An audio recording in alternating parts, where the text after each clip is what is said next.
പോലീസിലെ പുഴുക്കുത്തുകളെ സംരക്ഷിക്കില്ലെന്ന് മന്ത്രി മുഹമ്മദ് റിയാസ്. എത്ര ഉന്നതനായാലും നടപടിയെടുക്കും. മുഖ്യമന്ത്രി DGP കൂടിക്കാഴ്ചയുടെ വിശദാംശം അറിയില്ലെന്നും മന്ത്രി റിയാസ് പറഞ്ഞു.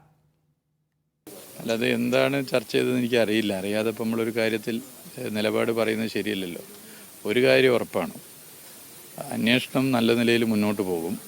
ആരെങ്കിലും തെറ്റ് ചെയ്തിട്ടുണ്ടെങ്കിൽ ആ തെറ്റ് ചെയ്തവരെ കണ്ടെത്തിയാൽ ഒരു തരത്തിലും അവരെ കോംപ്രമൈസ് ചെയ്ത് നിർത്തില്ല. ശക്തമായ നിലപാട് സർക്കാർ സ്വീകരിക്കും.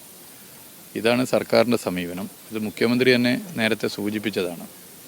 ഈ സംവിധാനത്തിലെ ഭൂരിപക്ഷം വരുന്ന സേനാ അംഗങ്ങൾക്കും ചീത്തപ്പേരുണ്ടാക്കുന്ന നിലയിൽ പുഴുക്കുത്തുകളായി ആരെങ്കിലും ഉണ്ടെങ്കിൽ അവർക്കെതിരെ നിങ്ങൾക്കൊക്കെ പരാതി നൽകാം, ശ്രദ്ധയപ്പെടുത്താം.